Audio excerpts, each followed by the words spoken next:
오늘 이 새벽에 하나님께서 우리에게 주신 말씀은 열왕기상 15장부터 16장 20절까지의 말씀 가운데 열왕기상 15장 3절, 4절, 2절의 말씀입니다. 구약성경 540쪽입니다. 열왕기상 15장 3절, 4절, 2절의 말씀입니다. 구약성경 540쪽 열왕기상 15장 3절, 4절, 2절의 말씀을 우리 함께 한 목소리로 읽겠습니다. 열왕기상 15장 3절, 4절, 2절의 말씀입니다. 우리 함께 읽겠습니다. 시작. 아비암이 그의 아버지가 이미 행한 모든 죄를 행하고 그의 마음이 그의 조상 다윗의 마음과 같지 아니하여 그의 하나님 여호와 앞에 온전하지 못하였으나 그의 하나님 여호와께서 다윗을 위하여 예루살렘에서 그에게 등불을 주시되 그의 아들을 세워 뒤를 잇게 하사 예루살렘을 견고하게 하셨으니 아멘. 오늘은 열왕기상 15장부터 16장 20절까지의 말씀으로 교재에 있는 제목대로 분쟁하는 남북 왕국이라는 제목으로 말씀의 은혜를 함께 나누도록 하겠습니다. 우리 교재에 나와 있는 포인트를 함께 읽어보시죠. 190쪽에 나와 있는 포인트입니다. 함께 읽겠습니다. 시작. 역사가 진행될수록 이스라엘 왕들의 악행은 계속되었지만 하나님은 죄악의 수렁으로 빠져가는 이스라엘을 포기하지 않으십니다. 아멘. 이제 본격적인 분열왕국의 이야기가 시작되고 있습니다. 우리가 열왕기상 개론을 공부할 때 이미 말씀드렸던 것처럼 열왕기라고 하는 역사서는 화복사관에 의해서 쓰여졌다고 했죠. 그래서 이 화복사관이라는 것은 이 열왕기에 등장하는 왕을 평가하는 기준이 이제 화복사관이라는 것입니다. 많은 왕들의 이야기가 소개될 것입니다. 남유다 왕은 총 20명의 왕입니다. 20명의 왕이 하나의 왕조, 다윗 왕조로 쭉 연결되는 게 남유다 왕국이고요. 북이스라엘은 19명의 왕으로 되어 있어요. 19명의 왕인데 그 뒤에 있는 9처럼 9개의 왕조로 되어 있다는 겁니다. 그러니까 다윗의 혈통이 쭉 가는 남유다 왕국과 달리 북이스라엘 왕국은 19명의 왕국이 바뀌는데 왕조가 9번에 걸쳐서 바뀐다는 거예요. 자, 그 열왕기에 나오는 왕들에 대한 평가 기준이 뭐냐? 그래서 선하냐, 악하냐, 그리고 그 선과 악의 기준은 하나님의 말씀에 순종하느냐, 하나님 안에 있느냐, 이게 기준이 되는 거예요. 그래서 가장 샘플인 왕이 누구냐면 바로 다윗 왕입니다. 그래서 쉽게 말하면 다윗의 길로 가면은 어떤 왕으로 이제 평가되는 거예요? 선한 왕으로 평가되는 것이고, 다윗의 길로 가지 못하게 되면 악한 왕으로 평가가 되는 것입니다. 그러다 보니까 역대기와는 달리 열왕기서에는 그 왕들의 선과 악이 그냥 적나라하게 다 드러나게 되는 거예요. 악함과 선함이 다 드러나고 있는 것이죠. 자, 오늘 우리는 15장부터 16장 20절 채 2장도 못 읽었어요. 2장도 못 읽었는데 여러 왕이 소개됩니다. 남유다는 르호보암 첫 일대, 분열왕국 일대 왕이었던 르호보암 왕에 이은 그의 아들 아비암과 또 아비암의 아들이었던 아사 왕이 기록되어 있고, 북이스라엘은 이제 초대 왕이었던 여로보암을 이은 그의 아들 나답과 이제 새로운 왕조 바사, 그리고 그 바사의 아들 엘라, 그리고 시므리 왕이 이제 새로운 왕조로 또 등장하는 게 소개되고 있어요. 그래서 오늘 우리가 읽을 2장도 채 안 되는 본문 속에 몇 명의 왕이 소개되고 있냐면 6명의 왕이 소개되고 있습니다. 마지막 이제 이름만 등장하는 이제 오므리까지 하면 7명의 왕이 소개되고 있는 것이죠. 오늘은 이제 그래서 본격적인 분열 왕국의 이야기 속에 6명의 왕들이 아주 그냥 급변하면서 등장하고 있는데, 그런 과정 속에서도 변하지 않는 것들이 있어요. 오늘은 그 변하지 않는 세 가지를 함께 찾아보면서 오늘 우리에게 주시는 하나님의 말씀을 이제 듣기를 원합니다. 첫 번째, 오늘 우리가 읽을 본문 중에서 변하지 않는 게 있습니다. 그건 뭐냐? 다윗의 약속은 변하지 않습니다. 이 말이 뭔 말이냐면, 여러분, 남유다의 르호보암 왕에 이은 그의 아들이 누구냐면 아비암이에요. 아비암이 소개되는데, 성경에 보게 되면 아비암에 관련된 기사가 15장 1절부터 8절까지 언급되고 있어요. 근데 그 아비암에 행한 일들을 보면 별로 한 게 없어요. 별로 한 게 없어요. 3년 동안 다스렸는데 행적이 거의 없어요. 자랑할 게 뭐가 있냐? 성경은 이것도 자랑인지 모르겠지만 엄마 얘기밖에 없어요. 엄마가 누구였다라는 것밖에 없거든요. 그러니까 솔로몬, 할아버지 솔로몬이 지은 죄를 르호보암이 지었죠. 또 르호보암, 그의 아버지가 지었던 죄를 아비암이 그대로 행하고 있다고 성경은 기록하고 있는 것입니다. 15장 3절에 보십시오. 우리가 읽었죠. 아비암이 그의 아버지가 이미 행한 모든 죄를 행하고 그의 마음이 그의 조상 다윗의 마음과 같이 아니하여 그의 하나님 여호와 앞에 온전하지 못하였으나라고 기록되어 있습니다. 선하고 악한 왕의 기준이었던 왕이 다윗 왕이었잖아요. 그 다윗의 마음과 같지 아니하였다라고 기록하는데, 보세요. 잘 보시면, 그런데 여호와 앞에 온전하지 못하였다 이렇게 끝나지 않고요, 이 15장 3절은 어떻게 끝나죠? 온전하지 못하였으나라고 끝납니다. 못하였다 하고 끝나는 게 아니라 못하였으나, 그러나 그 뒤에 이제 기술되는 내용은 이제 그렇지만 어떻게 했다는 내용으로 바뀌고 있다는 거죠. 잘 보십시오. 15장 4절에 어떻게 연결되냐면, 그의 하나님 여호와께서 누구를 위하여? 다윗을 위하여. 여러분, 아비암은 온통 잘못한 게 없다, 잘못한 것밖에 없다는 거예요. 그러나 그 아비암에게 누구를 위하여? 다윗을 위하여. 다윗을 위한다는 말은 하나님께서 다윗에게 했던 그 약속 때문에, 그 약속을 위해서 뭐라고요? 그 다음에 뭐라고 이어지죠?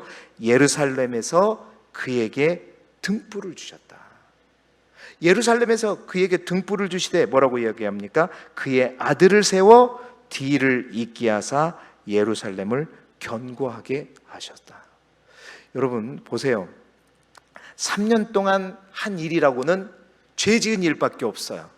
다윗의 마음과 같지 아니하고 아버지가 지은 죄를 그대로 따라서 했다는 거죠.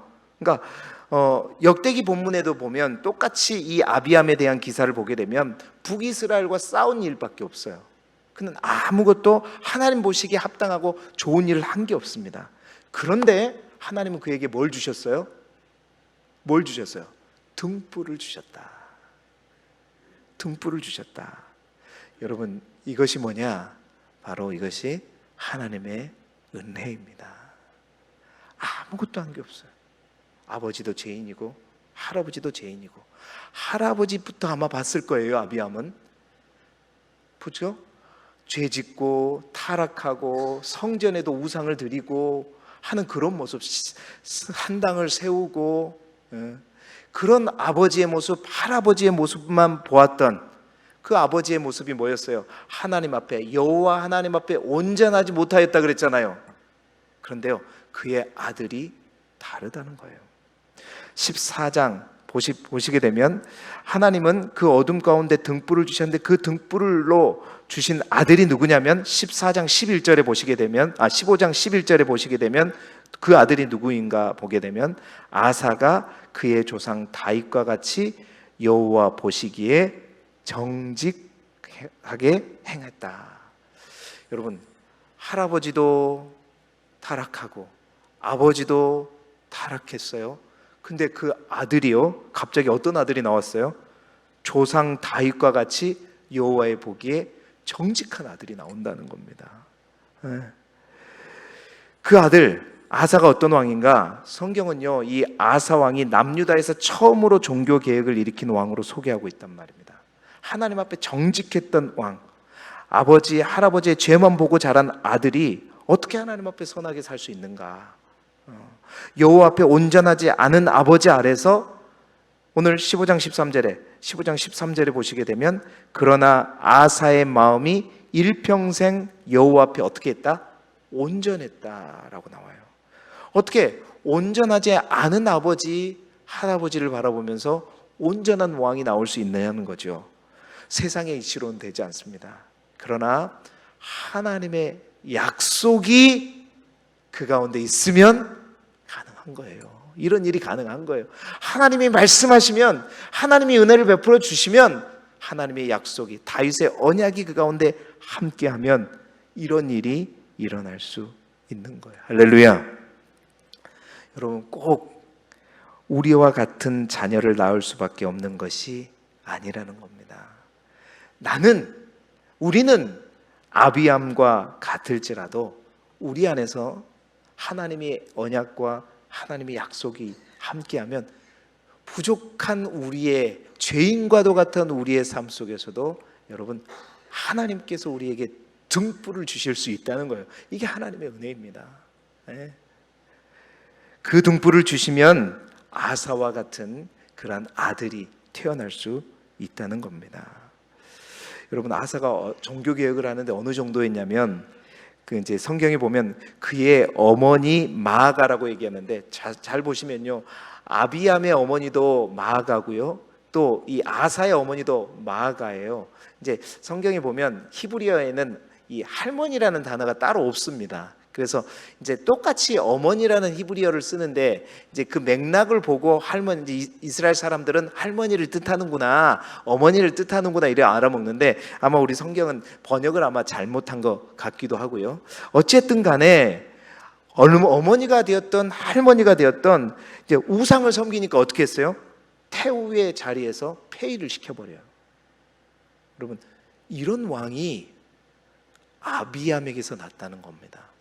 이게 하나님의 은혜이죠. 여러분, 이런 등불과 같은 자녀들을 여러분의 가정과 여러분의 자녀 손에게도 하나님께서 꼭 주실 수 있기를 그리스도 예수 이름으로 축복합니다. 간절히 바라기는, 어제 우리가 교회 학교 또 교사 헌신 예배를 드렸는데 우리 교회 다음 세대들이 이런 하나님의 등불과 같은 존재들이 되었으면 좋겠습니다. 정말로요.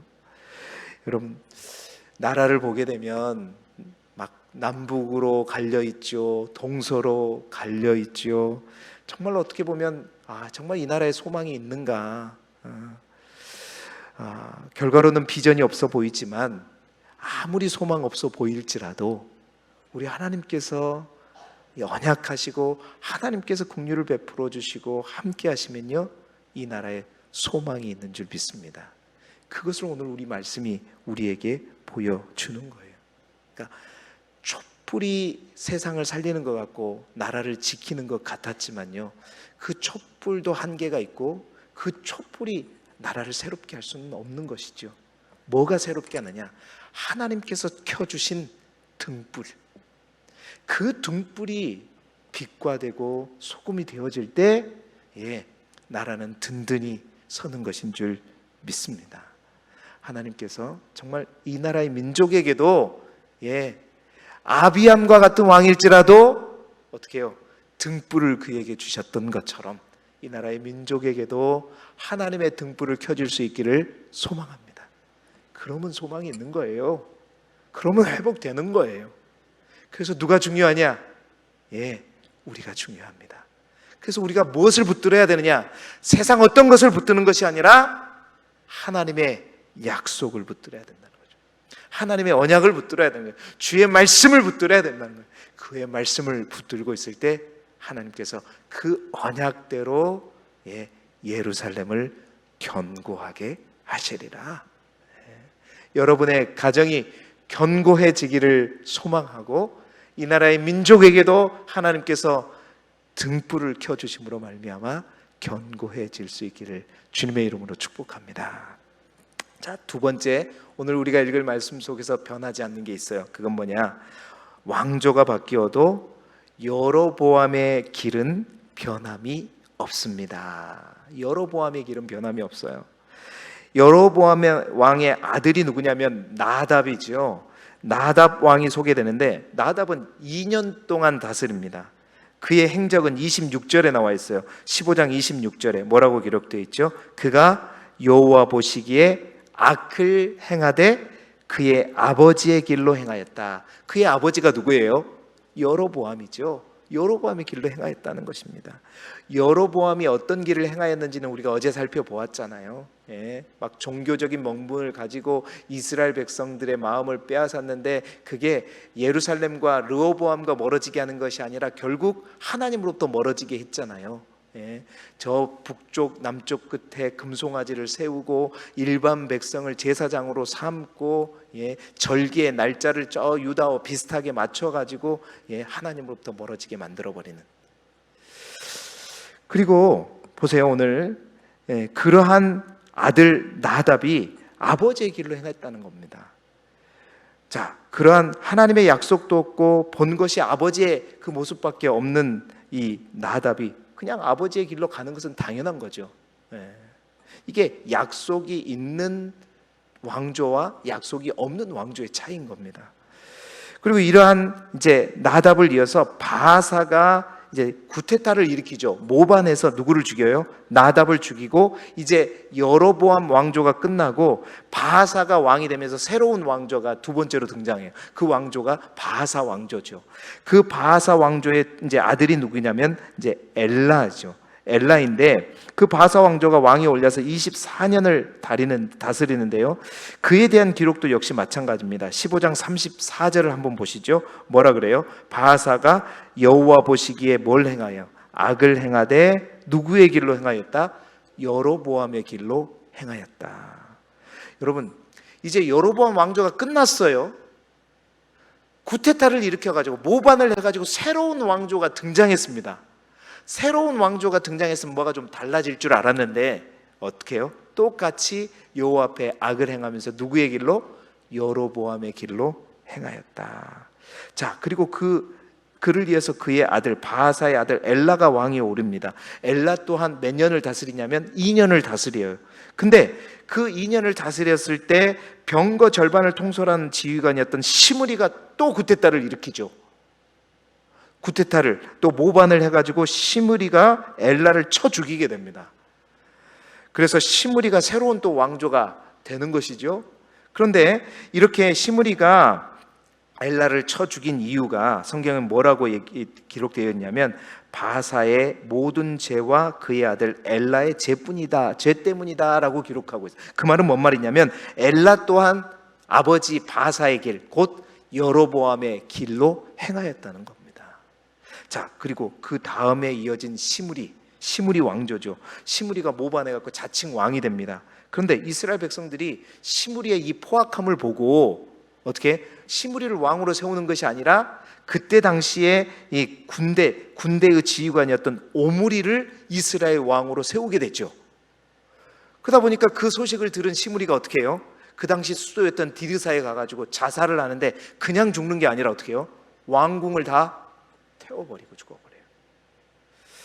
자, 그래서 새롭게 이제 시작되는 시므리도 7일간 왕이 되고 끝나버립니다. 그런데 그 7일간 왕 되었던 시므리의 행적에 대해서도 성경은 뭐라고 이야기하고 있냐면 이 모든 것이 그가 여로보암의 길로 행하였기 때문이다. 여러분 보세요. 왕조가 벌써 2번이나 바뀌었습니다. 왕조가 바뀌고 모반에서 구테타를 해가지고 새롭게 되게 되면 뭔가 북이스라엘 희망이 있고 새로워지고 변화가 되어야 될 것 같은데 여전히 그들은 변함없이 어떤 길을 가요?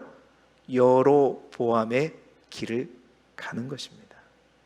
여러분, 아비암이나 바사나 거기가 거기입니다. 똑같은 왕들인 것 같아요. 특별히 더 악하다고 생각되지 않습니다.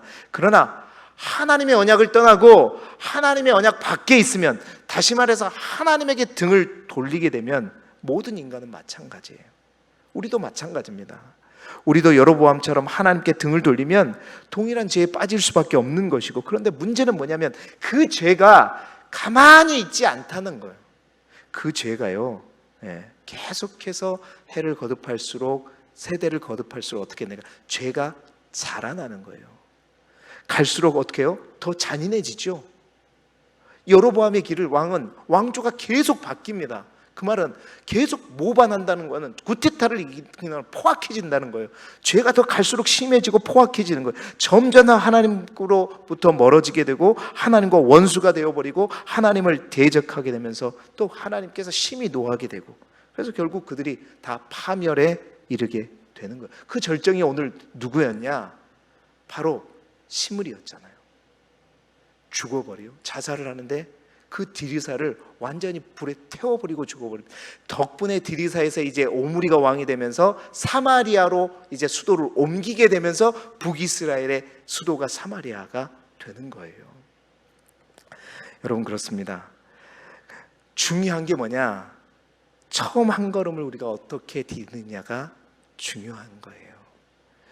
여러분, 로마서에 있는 말씀대로 정말 썩지 아니하는 하나님의 영광을 썩어질 사람과 세상의 것들에게 빼앗기게 되면은요, 한도 끝도 없습니다.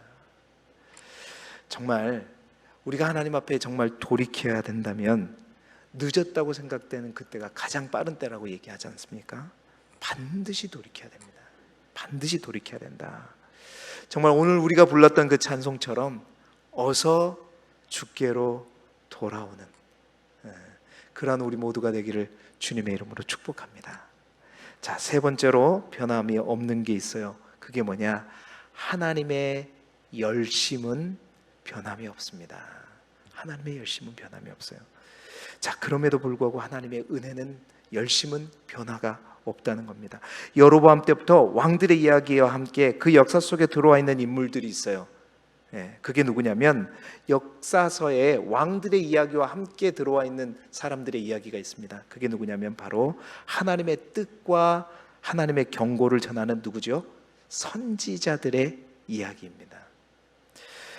하나님께서 여러분 왜 선지자들을 보냈을까요? 이유는 하나님으로부터 멀어지고 등을 돌리는 자들에게 하나님의 뜻을 전함으로 그들을 돌이키기 위해서입니다. 여로보암 때는 하나님께서 누구를 보내셨죠? 무명의 선지자, 어제 우리가 보았잖아요. 하나님의 사람 함께 봤잖아요. 그 무명의 선지자를 통해서 여로보암이 다시 하나님께 돌이킬 수 있도록 하나님께서 기회를 주셨잖아요. 그러나 여로보암은 그 기회를 살리지 못했죠.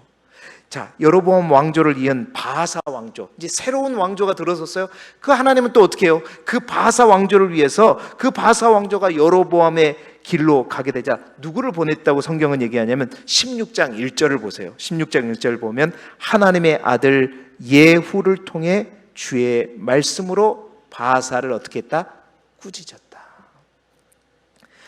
자, 그렇게 하나님의 또 선지자 예후를 통해서 말씀으로 꾸짖었음에도 불구하고 바하사 또한 어떻게 해요? 돌이키지 않죠? 마찬가지입니다. 뭐 북이스라엘뿐만 아니라 남유다 아사왕도 마찬가지예요. 여러분, 남유다 아사왕은 처음에는 종교개혁을 일으키면서 하나님 앞에 정말 정직한 왕이었지만, 그런데 이제 북이스라엘의 바하사가 이 남유다 이 아사왕 때 쳐들어오게 됩니다. 쳐들어올 때 역대기에는 이 아사가 이제 베나다에게 오늘 우리 열왕기 상에도 기록되어 있죠. 여호와의 성전 곡간과 왕궁 곡간에 취한 좋은 것을 바치면서 북이스라엘을 대신 쳐달라고 부탁을 하게 되죠. 그러니까 역대하 14장에 보면 이 아사가 이제 그때 당시 어떤 승리를 거두었냐면 100만 대군과의 전쟁에서 하나님을 믿음으로 승리를 경험했음에도 불구하고 저 바하사가 쳐들어오니까 어떻게 해요? 그 바하사 위에 있는 아람이라고 하는 나라의 베나닷 왕에게 살짝 사신을 보내가지고 내가 왕궁 곳간에 있는 모든 보화를 다 줄 테니까 위에서 이 바하사를 좀 쳐주라. 여러분, 그래서 이 바하사가 라마를 건축하고 그 라마를 주둔지로 삼아서 그 이제 이 남유다를 압박할 때 그 바하사를 침으로 말미암아 라마를 이제 다시 차지하게 되면서 그 라마에서 나오는 모든 이제 자료들을, 건축 자료를 갖고 오게 되잖아요. 그게 오늘 성경에 기록되어 있는데, 그때 당시 정말 100만 대구를 하나님을 의지함으로 승리했던 아사 왕이 이 북이스라엘이 쳐들어왔을 때 이 북이스라엘이 쳐들어왔을 때 이방 군대인 아람 군대에게 이렇게 뇌물을 주면서까지 하는 모습을 보면서 역대하에 보게 되면 선견자 하나니를 하나님 보냅니다. 그 하나니를 보내가지고 이 아사 왕의 잘못을 꾸짖으시죠. 그런데 아사 왕은 어떻게 되냐면 화를 내면서 이 하나니를 옥에 가두게 돼요. 사실은 그래서 결과 아사가 오늘 성경에도 보면 말년에 발에 병이 들어서 인생을 마치게 되는 거죠. 자, 아사 왕 또한 뭔가 빗나가게 될 때 하나님은 누구를 보냈어요? 선견자 하나니를 보냅니다. 뿐만 아닙니다. 우리가 내일 보게 되지만 오므리 왕조가 이제 시므리를 죽이고 이스라엘 백성들이 이제 오므리 왕조가 왕이 되잖아요. 그 오므리 왕에 이은 그의 아들이 누구냐면 그 이름도 유명한 아합입니다. 이 오므리 왕조가 굉장히 또 오래 가고 북이스라엘 왕조 동안에 굉장히 힘이 셌던 왕조가 오므리 왕인데, 여러분 그 오므리 왕조 아합 왕 때 하나님께서는 또 하나님께 돌이키지 않는 아합 왕을 위해서 누구를 보냈죠? 엘리야를 보내잖아요. 오늘 우리가 읽었던 이 포인트에 보면 역사가 진행될수록 누구예요? 이스라엘의 악행은 계속됩니다.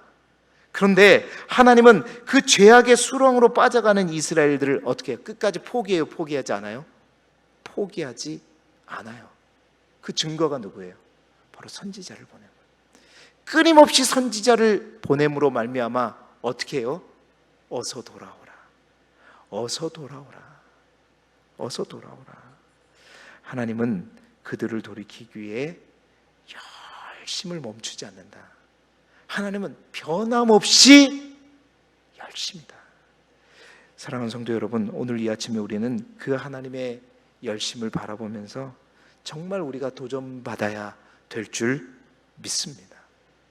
하나님은 이토록 택한 백성을 어떻게든 다윗의 길로, 선한 길로 인도하시기 위해서 끊임없이 노력하고 계세요.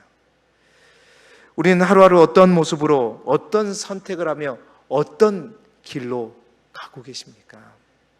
하나님의 그 열심 앞에 부끄럽지 않는 우리의 모습이 되어야 되겠다.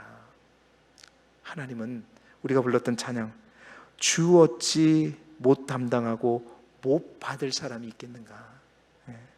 우리 주님의 넓은 가슴은 아무리 죄악 가운데 있는 사람일지라도 다 받아주신다는 얘기겠죠.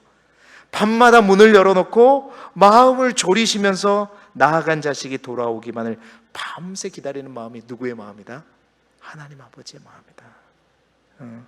때리시고 어루만져 위로해 주시는 우리 주님의 넓은 품으로 어서 돌아오. 하나님의 그 열심은 변함이 없고 그 열심은 지금도 동일합니다. 사랑하는 성도 여러분, 어서 돌아와야 할 자가 여러분의 가정 가운데 있습니까? 여러분의 주위 가운데 있습니까? 하나님께 기도하십시다.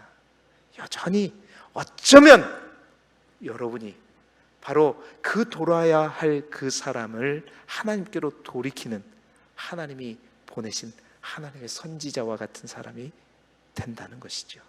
오늘 이 하루도 여러분 그 하나님 앞에 우리가 어떻게 나가야 되는가? 첫 걸음, 첫 발이 중요하다고 했죠. 한 주간을 시작하는 이 월요일 아침에 우리가 어떻게 살아가는가 굉장히 중요합니다.